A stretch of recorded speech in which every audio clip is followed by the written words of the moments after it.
Assalamualaikum warahmatullahi wabarakatuh. Puji Prasetyo, asli Ngapak. Saya pensiunan polisi tahun 2024. Saya dinas di Kalimantan Utara selama 37 tahun.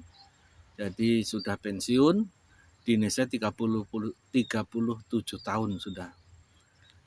Di Kalimantan Utara. Tentunya banyak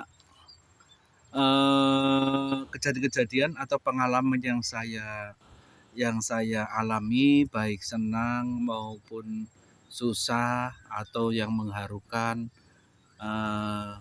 ada aja. Di sini saya akan mengambil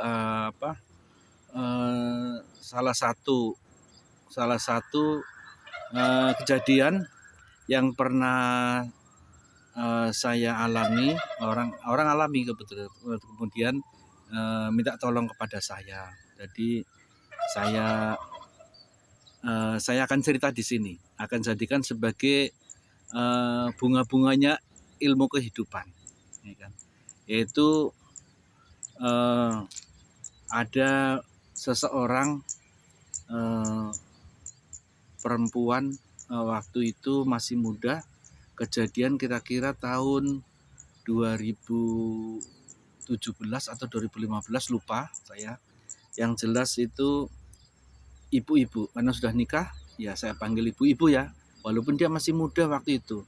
Waktu itu perkiraan dia umurnya mungkin 20, tapi sudah janda. Saya tahu dia janda, tapi waktu datang ke rumah, saya kaget juga, ada apa ini, tapi saya enggak kaget apa, ya kan, karena saya di rumah juga, istri saya jualan di pasar.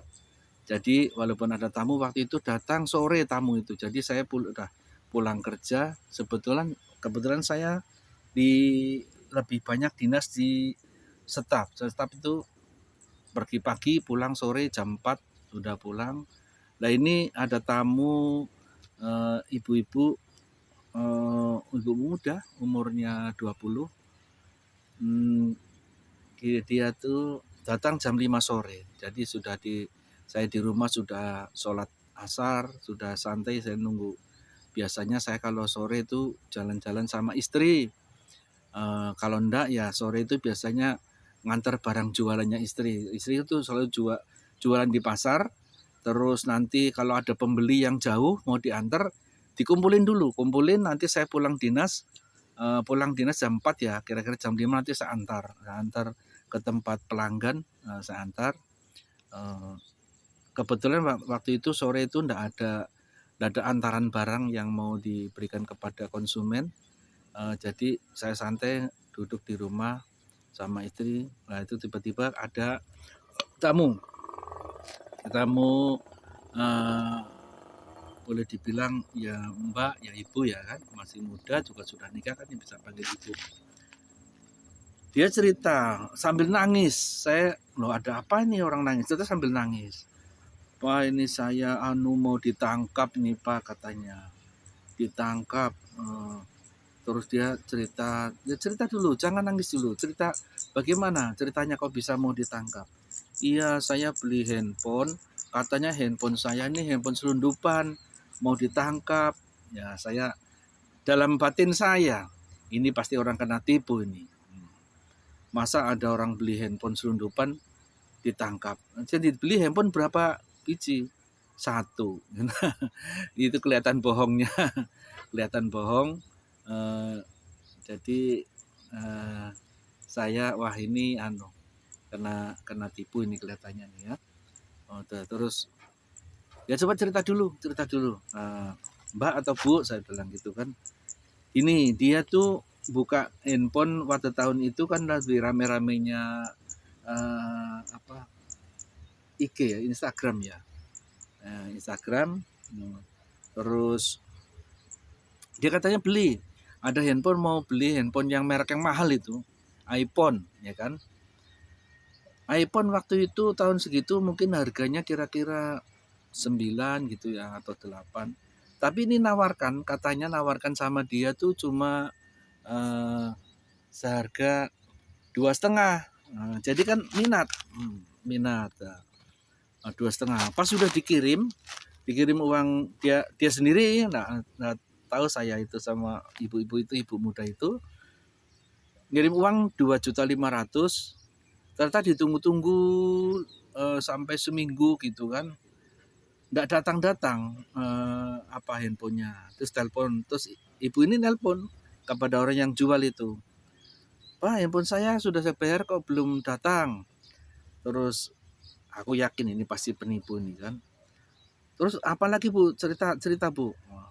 Terus katanya dia nggak bisa datang karena sambil nangis ini. Jadi aku cerita dengerin agak pelan gitu ya, karena sambil nangis. Terus dia ini katanya cerita beli handphone lewat Instagram, kemudian yang penjual ini tuh ngomong bahwa Bu, itu handphonenya sekarang ditangkap sama bea cukai karena saya waktu itu penjualnya katanya membeli handphone dari Batam. Penjualnya di Batam juga. Penjual ini yang penipu nih dari Batam, katanya dia cerita sama ibu ini bahwa handphone beli dari Batam terus mau dijual sama ibu ini. Tapi dia waktu itu belinya menyelundupkan handphone dari Singapura. Jadi pas mau dijual, mau dikirim ke Tarakan sama ibu ini, katanya ditangkap sama bea cukai, ya kan? Kan ini sudah tidak masuk akal. Saya sebagai polisi tidak masuk akal, tapi saya dengerin ceritanya sambil nangis ini ibu ini. Masa dia pedagang, dia jual, ditangkap, terus katanya setelah dia ditangkap, ibu ini mau ditangkap juga karena ibu pembeli, katanya ibu pembeli berarti ibu ibu penada gitu kan. Ibu kalau ibu mau ditangkap bea cukai kalau ibu tidak membayar waktu itu, tidak membayar 100 juta, tidak bayar 100 juta, ibu ini mau tangkap. Ibu ini sudah bea cukai sudah siap ngepung rumahnya ibu nih, udah dikepung nih, gitu kan. Loh, cerita sambil nangis. Udah Bu, enggak apa-apa. Nanti dia nanti itu kena tipu itu. Betul apa? Sambil nangis ini, betul apa? Saya ini mau ditangkap atau enggak, bohong itu. Bea cukai itu enggak nangkap. Yang nangkap tuh biasanya polisi, kalau bea cukai enggak. Kalau bea cukai itu kecuali ada penyelundup di tengah laut, itu baru ditangkap bea cukai, ya kan. Enggak kalau jual beli gitu, apalagi cuma satu ya, yang ditangkap ya itu orang yang nyelundupkan itu, bukan ibu pembeli di sini di Tarakan. Kalau dikirim ya aman, saya bilang gitu. Batam dengan Tarakan tuh jauh sekali, naik pesawat tuh 2 kali, harus dari Batam ke Jakarta baru ke Tarakan, 2 kali naik pesawat. Berapa jam itu, mau 4,5 jam itu ya mungkin ya, lebih ya 5 jam itu. Jadi mendilalah pas mau maghrib penipunya telepon lagi, maksudnya mau minta yang uang 100 juta itu karena ibu ini sudah mau dikepung sama bea cukai katanya. Jadi terus pada saat itu saya sudah Bu, sini saya yang pegang yang saya yang jawab ini handphonenya ibu ini kan ada handphone tuh. Dia pengen beli handphonenya agak bagus gitu, pengen beli iPhone waktu itu. Ini handphone yang cuma bisa SMS, sama telepon, enggak bisa yang bukan yang Android gitu kan. Jadi saya terima, halo, terus dia kaget kan, penipunya ngomong, ini siapa? Saya bilang, saya kakaknya ibu ini, saya tidak menyebutkan nama ya, saya kakaknya ibu ini, saya bilang gitu. Terus ada perlu apa? Saya bilang gitu. Terus penipunya ngomong, ini adiknya bapak ini mau ditangkap bea cukai nih, kalau tidak membayar 100 juta. Dia adiknya bapak ini membeli handphone selundupan, bilang gitu kan. Handphone 1 biji, handphone selundupan. Nah terus penipunya ini ngomong, ya kan. Terus saya tanya gini, lah adik saya ini beli handphone sama siapa? Sama saya, dia bilang, penipunya bilang gitu. Oh, sama sampean, tuh sampean enggak ditangkap? Enggak ya, ini kan sudah janggal ya kan. Enggak, yang ditangkap pembelinya karena handphone ini sudah dibeli kepada ibu ini gitu kan, ibu si A ini udah dibeli, jadi saya sudah lepas tangan katanya. Itu kan ya ketawa saya sebenarnya sama dia, cuma saya pura-pura takut. Saya ketawa saya sama, saya tutupin mulutnya khawatir suaranya masuk di handphone. Terus saya ini saya tuh pura-pura takut. Tolonglah, jangan ditangkap adik saya, ini kasihan adik saya. Apa sih masalahnya cuma begitu? Iya, tapi harus bayar 100 juta katanya gitu kan. Oh gitu. Terus saya bohongin dia penipunya.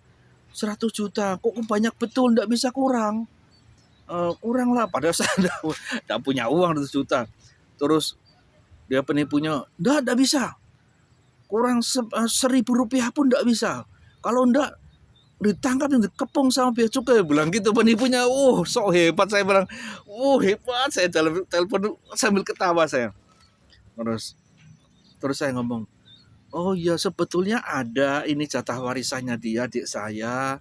Kemarin bapak orang tua saya kemarin ngasih warisan, kemarin jual, habis jual areal di Kalimantan ini, habis jual areal ini batu bara.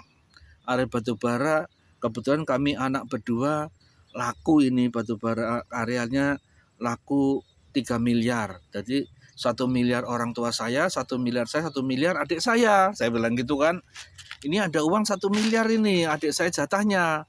Tapi kami jauh, kami tidak bisa. Kalau sampai datang ke sini, tak kasih ini 100 juta. Datanglah ke sini ke Tarakan, nanti di bandara saya jemput. Oh, enggak bisa, harus dikirim. Enggak ada di sini, enggak ada bank. Saya bilang begitu. Harus ditransfer. Enggak ada bank. Jadi gimana? Ya lewat kantor pos. Kantor pos ini jauh, harus naik kapal. 2 hari 2 malam, saya bilang begitu, ya kan?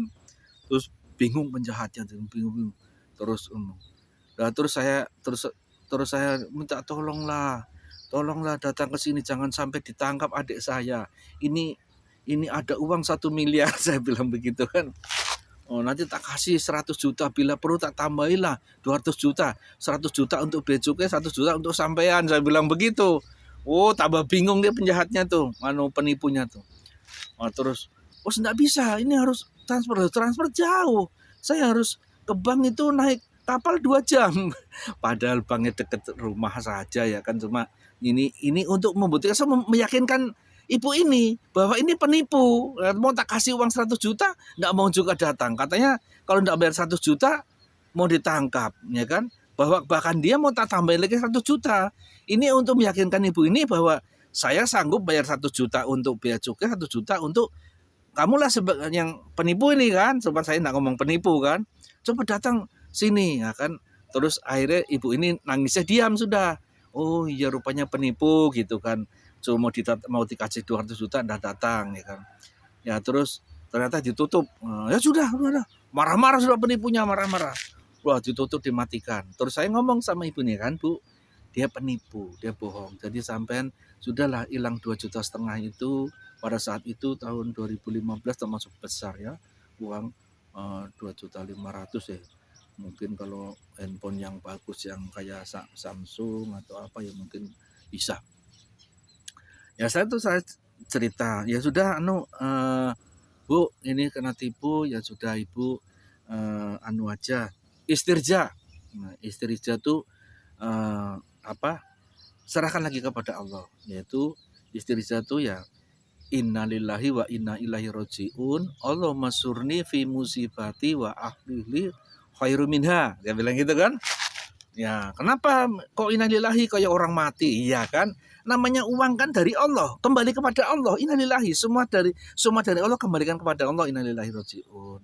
Allahumma surni fi musibati wa ahlili khairu minha. Itu maksudnya dengan kejadian ini semoga Allah mengganti yang lebih baik. Khairu minha. Khair itu baik. Khair itu baik. Kembalikan pada Allah. Ini saya sama ngomong Ibu tadi. Jadi gini, saya bukan ustadz ya. Saya bukan ulama, saya bukan ustadz. Hanya karena saya sering ke masjid, jadi saya dengar kadang ada ustadz atau penceramah dengar gitu. Oh gitu ya kan. Jadi kadang tak pilih karena seringnya dengar akhirnya hafal saya, ya kan. Terus Dah Bu, sekarang Ibu saya tanya, Ibu pernah enggak, Ibu kan Islam ya? Iya, kadang ya saya pakai jilbab. Ibu Islam ya? Iya. Jadi karena Ibu Islam, terus eh, ya Ibu aja, apa eh, serahkan aja sama Allah. Ini cobaan bagi Ibu. Cobaan tuh bisa dikelola Bu, bisa dikelola, ya kan? Allah kalau memberi cobaan, cobaan tuh ya ujian, ya kan? Ujian istilahnya mau dikasih ujian, terserah ujian tuh mau gimana. Kalau ujian sekolah mau dirobek-robek kertasnya, ya kan? Atau mejanya dibalik, ya akhirnya tidak lulus, ya kan? Kertasnya dirobek-robek. Kalau ujian sekolah kan, kertas dulu, ujian ini susah ini, robek-robek, terus meja dibalik, tidak lulus. Ya sama dengan Allah. Kalau ada ujian kita sikapi yang baik, ya kan? Yang baik macam-macam. Ada yang baik diam gini, terus datang ke tempat orang pinter, atau kasar yang ngomong ke tempat dukun, ya kan? Ya, tapi Ibu Islam, ya kan? Islam ya. Ibu kan bisa berdoa sendiri, minta sama Allah, enggak usah lewat orang lain. Langsung kita manusia bisa langsung minta kepada Allah bisa. Jadi ujiannya kita kelola bisa, Ibu kelola bisa lewat itu tadi orang pintar atau dukun, bisa minta tolong ke dukun. Itu orang yang bohongin saya agar dicelaka atau biar mati, ya enggak boleh. Itu namanya membunuh orang dosa, ya kan? Kemudian bisa juga minta tolong sama orang pintar dukun, ya tolong ini agar orang ini mengembalikan uang saya, ya kan? Bisa lewat dukun seperti itu. Kemudian bisa juga lewat kantor polisi, misalnya lapor kantor polisi, ya kan? Bisa, atau lewat berdoa kepada Allah, ya kan? Bisa beda kepada Allah, bisa lapor kepada kantor polisi juga bisa, tapi ya lapor ke polisi harus ada buktinya, ya tapi ada buktinya, misalnya bukti transfer, ya kan. Tapi kalau hilang 2.500.000, kemudian pada saat itu ya 2.500.000 lapor ke polisi, terus penipunya di Batam, ya kan. Kalau ke Batam itu nanti polisi datang ke Batam sana, kemudian nanti ke Jakarta, Tarakan ke Batam itu kan 2 kali pesawat.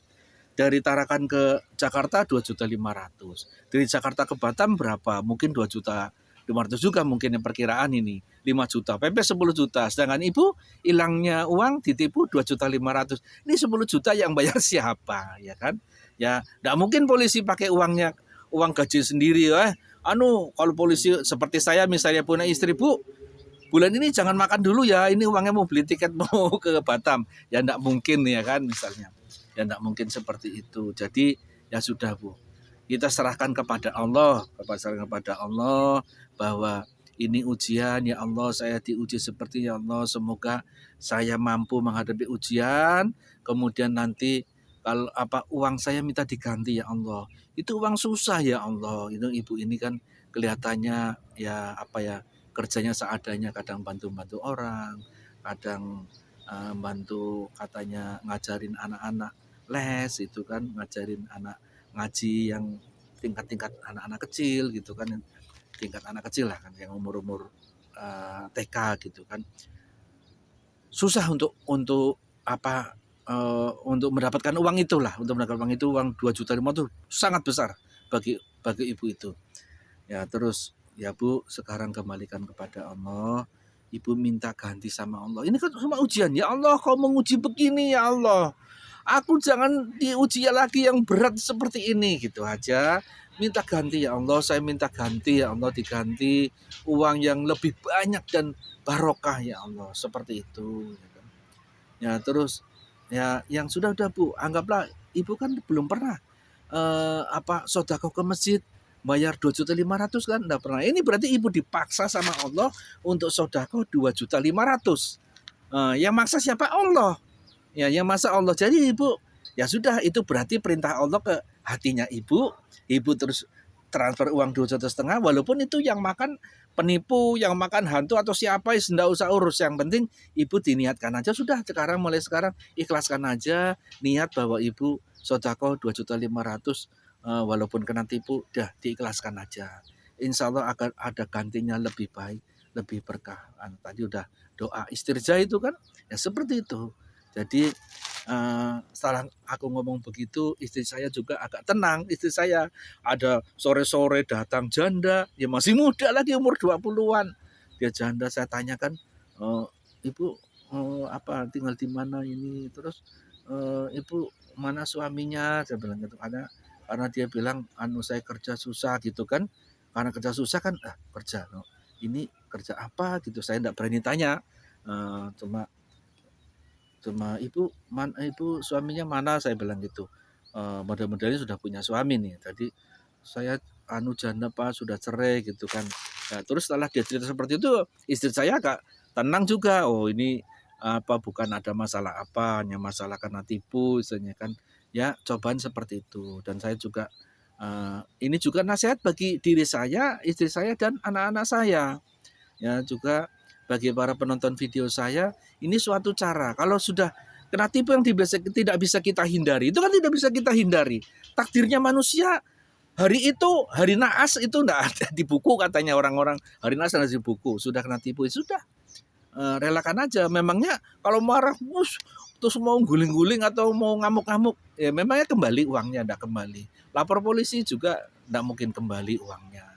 Kalau misalnya ketemu penjahatnya itu penipunya paling di sidang ya kan, sidang diperiksa di polisi, misalnya diperiksa di polisi, dipanggil terus bolak-balik dipanggil, terus nanti dipanggil oleh polisi terus dibawa ke jaksa, misalnya ketemu ya penipunya ketemu, terus bawa ke jaksa, di jaksa bolak-balik juga karena berkasnya yang dari polisi udah kalimatnya sudah benar atau enggak, kemudian ada yang kurang apa enggak, barang buktinya, saksi-saksi gitu kan. Terus kalau saksi itu misalnya ada print-printan dari Telkomsel, dari handphone itu untuk ibu ini berhubungan dengan penipu itu misalnya ada. Terus habis jaksa bolak-balik ke pengadilan. Lah itu di kantor polisi bolak-balik, di jaksa bolak-balik, di pengadilan. Ya kalau kerja kan sudah kembali uangnya, ya kan? Ya di kantor polisi gitu, misalnya bolak-balik, nanti ke jaksa bolak-balik, pengadilan juga. Pengadilan ya di sidang itu tidak sehari selesai. Kadang bisa sampai 3-4 kali. 3-4 kali hari ini datang. Misalnya hari ini hari Rabu misalnya kan. Terus nanti belum selesai kan. Nanti hakim ketok palu lagi. Nanti ya Rabu minggu depan lagi. Minggu depan lagi. Lah gitu kan. Bolak-balik waktunya nungguin ngurus begitu. Misalnya di kantor polisi bolak-balik seminggu, di kejaksaan bolak-balik misalnya seminggu, di pengadilan bolak-balik seminggu, 3 minggu. Kalau kerja sehari misalnya pada saat itu kerja di pabrik ya, misalnya di pabrik udang, banyak ditarakan pabrik udang yang kerja lepas gitu, kerja sehari dapat kadang bisa 100, kadang 200, kadang 300 tergantung banyaknya udang. Kalau bisa dapat berapa kilo udang ya nanti bisa dapat banyak, hitung per kilo ya kan. Ya itu bisa kembali uangnya. Ngapain begitu ditangisi, digelani ya, orang ngapak bilang digelani, gela hatiku ya kan, ya orang ngapak bilang begitu. Gela hatiku misalnya. Tapi lebih baik ya sudah serahkan kepada Allah, kerja cari duit, sudah selesai. Ya sudah, ini satu hari sore ini ketemu saya, besok pagi udah kerja seperti biasa. Seperti itu. Jadi ini salah satu cerita kehidupan yang baik. Silahkan diambil manfaatnya. Yang jelek jangan digunakan, ya kan? Ya, namanya pensiunan tuh umurnya 58 tahun. Kalau kita sebagai orang Islam, mati itu contohnya Nabi itu meninggal, ya wafat umur 63. Kalau udah pensiunan polisi ya teman-teman polisi, yang pensiun ini berarti umur 58. Kalau sebagai orang Islam, Nabi Muhammad SAW itu meninggal umur 63. Berarti 5 tahun lagi meninggal, hati-hati. Jadi kesempatan ini 5 tahun, ya semoga bisa panjang umur, berdoa tetap. Ya Allah diberikan panjang umurnya kan gitu, berdoa terus tiap hari habis sholat, duhur, asar, maghrib, subuh berdoa biar panjang umur. Tapi kan kita tidak tahu umur kita sampai di mana, ya kan? Umur yang masih ada sisa ini kita carikan kebaikan, kita mencari kebaikan. Tahun pertama apa, ya kan? demi tahun kedua apa, tahun ketiga apa, atau mulai hari ini kebaikan saya apa, besok kebaikan saya apa, demi untuk sangunya mati. Karena sangunya orang meninggal itu tidak ada, wah kita sangu duit yo misalnya, atau sangu emas, atau sangu handphone, enggak bisa ya kan. Jadi ya sangunya sangu kebaikan ya, minimal ilmunya polisi yang sesama polisi ini gunakanlah, bisa membantu masyarakat yang tidak ngerti, yang buta hukum, dibantu bagaimana caranya agar bisa ringan kehidupannya. Kalau kita meringankan sesama manusia, insya Allah nanti di akhirat ya diringankan oleh Allah, ya kan, seperti itu ya. Ya tapi saya di sini bukan ustadz ya, minta maaf. Saya bukan ustadz, bukan ulama, saya tidak pernah sekolah pesantren, tidak pernah. Sekolah saya biasa SD, SMP, SMA, seperti itu aja. Saya bukan ustadz, minta maaf, saya tidak menggurui, ya kan. Yang baik jadi bisa diambil manfaatnya, yang jelek tidak usah dipakai, ya kan. Tetap kita salam ilmu kehidupan. Wassalamualaikum warahmatullahi wabarakatuh.